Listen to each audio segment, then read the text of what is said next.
He waved at the patrol car like it was a lifeline and watched it keep rolling, because to the man behind the wheel, he didn't look like an emergency, he looked like a problem.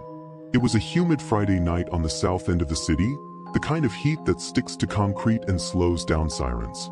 The Chevron off Maple and 9th buzzed under tired fluorescent lights. A boy, 15, maybe, stood by pump 6 in a gray hoodie too big for him, one hand gripping a torn backpack, the other raised high, fingers spread. The pump screen flashed "See Cashier," then blinked out. Somewhere in the distance, a train sighed. Officer Tom Rourke had been on the job 12 years. He knew this block. Shoplifting calls, noise complaints, the occasional fight that ended with apologies and bruises. He'd learned to profile the night, what was noise, what was signal, because that was how you got home with your spine still straight. He saw the boy in his periphery as he rolled past, saw the hoodie, saw the hour, saw the way the kid paced. He kept moving. The radio crackled with small city static. Unit 14, check-in. Unit 14, clear. His voice was even. He took a sip of burn coffee and told himself he'd circle back after the bathroom, after writing up the parking citation, after everything else that felt easier than the conversation he didn't want to have. Behind him, the boy lowered his hand.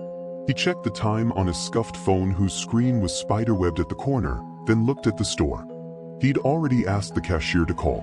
The cashier had shrugged at the line of people buying cigarettes and scratched off hope. The boy had tried the payphone by the ice chest. Deadline. He stepped toward the curb as the cruiser's taillights smudged red against the night like a warning that wasn't for him. "Please," he whispered to no one. "It's getting worse." Inside the convenience store, the air smelled like fryer oil and old coffee. The ceiling fan clacked in a slow circle, pushing heat around rather than moving it out. The boy adjusted the backpack and approached the counter again. "Ma'am, can I?" "You gotta buy something or let me help the next person," the cashier said without looking up. She was tired. Everyone was tired. "My sister's missing," the boy said. The words tangled in his throat. I need help." That got her eyes. For a second. Then the line behind him murmured. Someone set down a six-pack, a lottery ticket jammed. The world moved on. Police outside. "Go wave them down," she said, jerking her chin toward the window. "I did," he said, voice small. He kept going. On the dash cam, later, when they reviewed it all, you could see it frame by frame. The raised hand, the hoodie, the stutter step when the cruiser didn't stop. You could see the decision calcify in a single second, like a bridge freezing over. Rourke parked 2 blocks down, slid his citation book from the visor, and told himself he'd done nothing wrong. You couldn't stop for every stranger waving in the dark. You couldn't save everyone. He wrote a ticket for a pickup nosed across a hydrant, wiper blades smearing dust into the windshield, and promised himself he'd swing back. When he did, 5 minutes later, the boy was gone. The call came in at 9:17 p.m. An Amber Alert. Female, age 9. Last seen near Maple and 9th, navy t-shirt with a gold star, pink sneakers. Name, Ava Collins. Rourke's pen stopped mid-stroke. A cold ribbon wound around his spine. He keyed the radio. "Dispatch, Unit 14. Amber Alert vicinity. Any additional?" "Copy, 14. Reporting party, juvenile male. Attempted contact with officers prior to alert. Caller disconnected." A silence stretched so thin it squeaked in his ears. He could hear himself breathing through it. "Say again," he said. Reporting party tried to wave down patrol. Dispatch repeated. Then used in-store phone. Store's line dropped. Caller's phone now straight to voicemail. "We pinged once, lost. Be advised, time of abduction uncertain. Witness indicates white panel van with rust on right door." Rust on the right door. The kind of detail you only notice when your heart is trying to beat through bone. Rourke turned his wheel so hard the power steering moaned. Back at the Chevron, the cashier was flushed and defensive. "I told him to call. He said the cop just drove past." "Look, I'm not trying to get in the middle." "What did he say exactly?" Rourke asked. His voice was too calm. It had to be. The cashier shifted. He said, "My little sister got grabbed near the lot. He told me to mind my business. I didn't know what to do. Then the phone cut. Who told him to mind his business? Rourke asked. She hesitated. A man by the ice machine. Big guy. Beard. He left right after. Camera, he said. She nodded at the black dome by the lottery rack. It's cheap. It still works. They watched grainy tape, the girl's gold star, just a glimmer in low light. The boy tugging her hand through shadows. A shape moving in from the right. The boy jerking forward, then back. The girl's hand slipping. A van with a rusted door. The boy turned toward the parking lot, toward the street, toward the cruiser that didn't stop. Rourke saw himself ghost by in reflection, white and blue blur on the glass. No one said anything for a long moment. The fan clacked overhead like a metronome counting out a confession.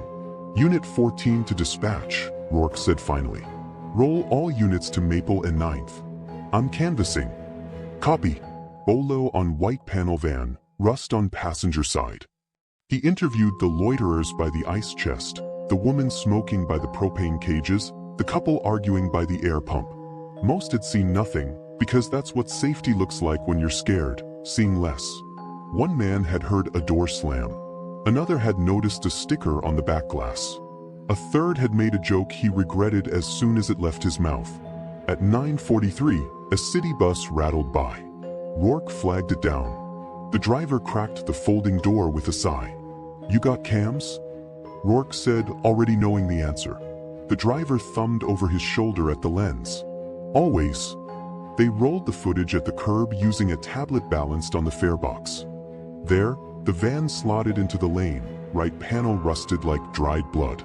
A bumper sticker peeling on the left. The bus cam caught just enough. A corner of a warehouse logo stenciled faint on the back, Keller, and, beneath, a torn phone number whose middle digits were fuzzy. Rourke's pulse kicked. You see that van often? Night routes, the driver said. Industrial loop by the river. Which way from here? The driver tipped his chin north. They built a maze out there. Old storage, new fencing, lots of blind corners. A maze. The word stuck. At 10:12, the first complaint pinged through internal email. Officer drove past a black teenager waving for help. No names. Just a timestamp. Just a badge number pulled from a dash reflection like a secret written glass. Tom felt the phone vibrate in his vest. He didn't look. He couldn't. Not yet. He drove north, past the old textile mill, past the half-lit billboards selling injury lawyers and forgiveness on payment plans. He thought of the boy's hand in the air. He thought of his own eyes sliding past it like they'd been trained to. Don't overthink, a field training officer had told him years ago. Trust your read. The read tonight had been wrong. He knew that now in the pit of his stomach where courage and fear fight for the same square inch of ground. His radio hissed. Unit 9 to Unit 14. Got a Keller storage on Riverfront. East Gate busted last week. Responding. Copy, Rourke said.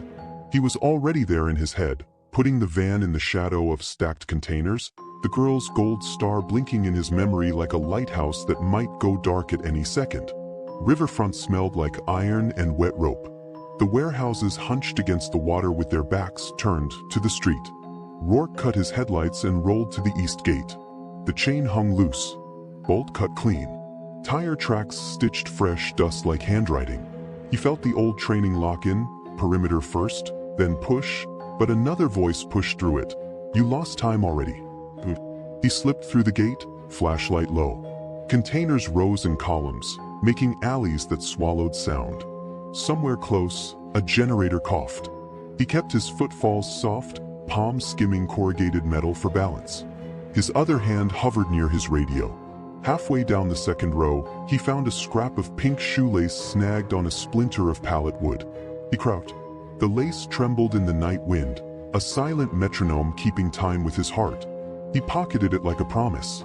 Unit 14, East Lane. Evidence of juvenile presence, he whispered. Request second unit to my position. Unit 9, 2 minutes out. 2 minutes. A lifetime. Rourke rounded the corner and saw the van. Rust ribboning the passenger door. The rear glass was taped with torn tint. The bumper sticker peeled like old skin, letters missing, meaning gutted. The engine ticked as it cooled. He could see his breath now, though the night wasn't cold. He could feel the last 5 minutes settle on his shoulders like a judgment.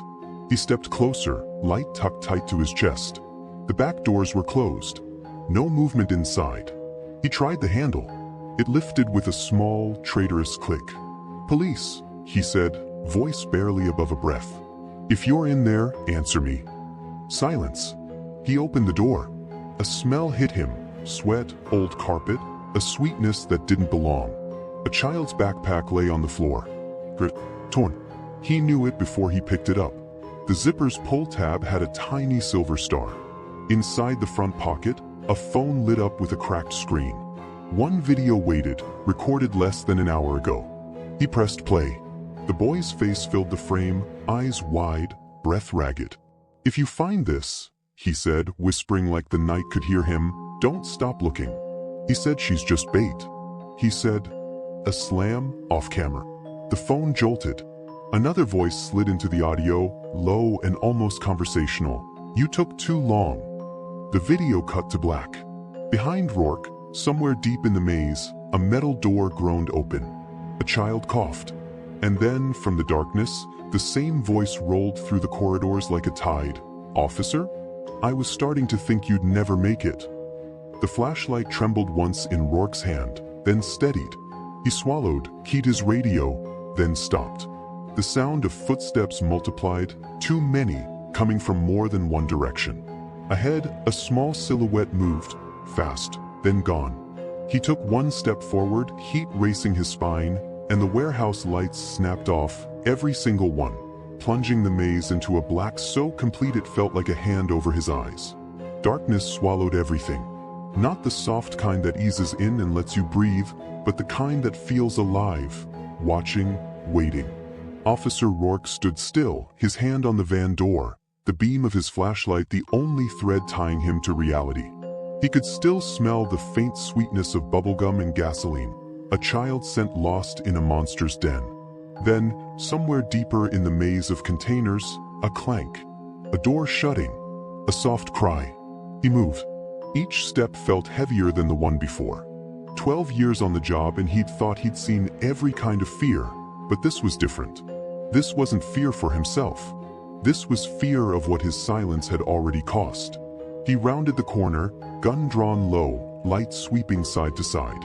A narrow aisle opened between two rusted cargo crates. And at the far end, movement. A man, tall, broad-shouldered, dragging something small and limp. Rourke froze. "Police," he called out. "Let her go." The man didn't stop. He just turned his head slightly, enough for the flashlight to catch the edge of his grin. "You're late, officer," he said, voice calm, like he was greeting an old friend. Rourke's pulse thundered in his ears. "Hands up. Now."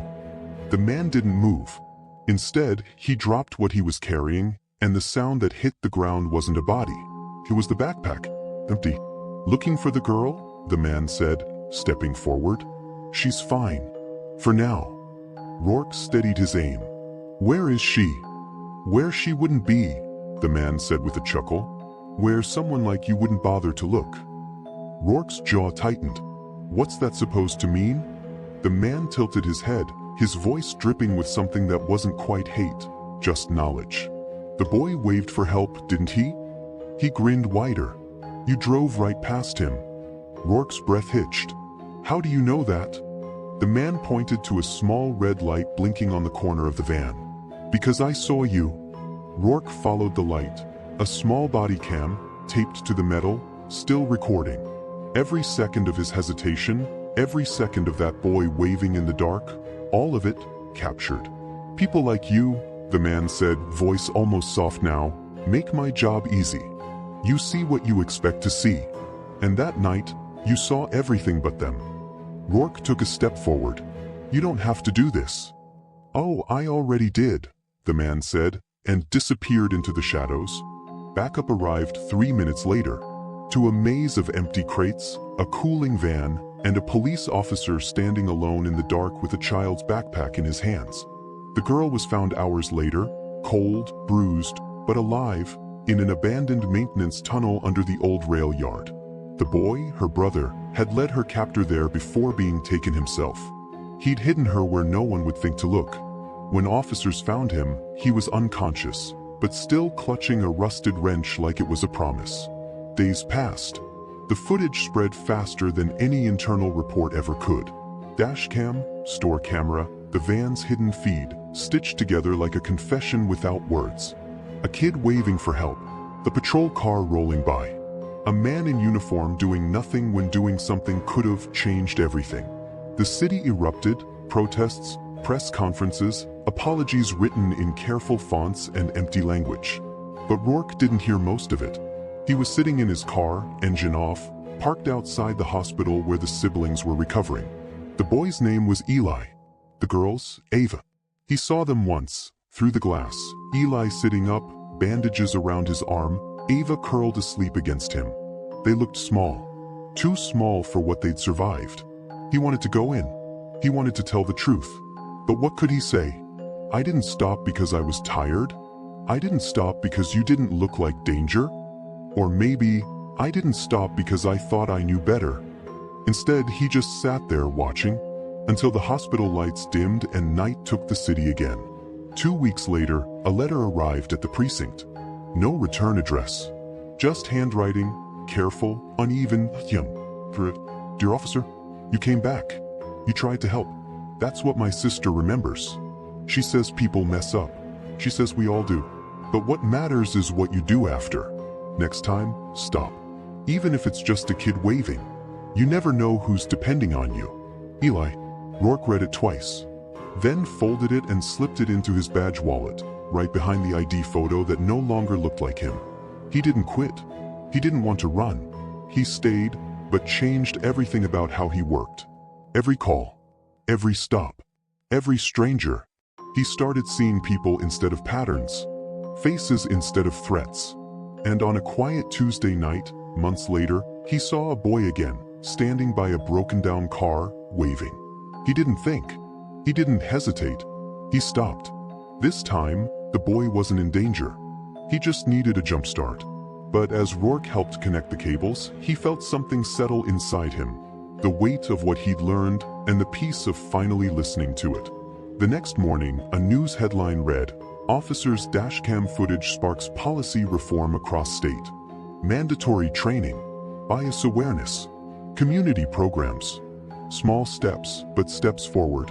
He didn't give interviews. He didn't ask for forgiveness. He just drove, slow enough now to see every hand raised on the side of the road. Because sometimes justice isn't a verdict or an arrest. Sometimes it's a choice, the quiet kind that doesn't make headlines, but changes the world one person at a time. Sometimes it's stopping for the kid you once ignored. And the lesson Officer Rourke learned that night is one this world still needs to remember. The moment you decide who's worth helping, you stop being the help the world needs.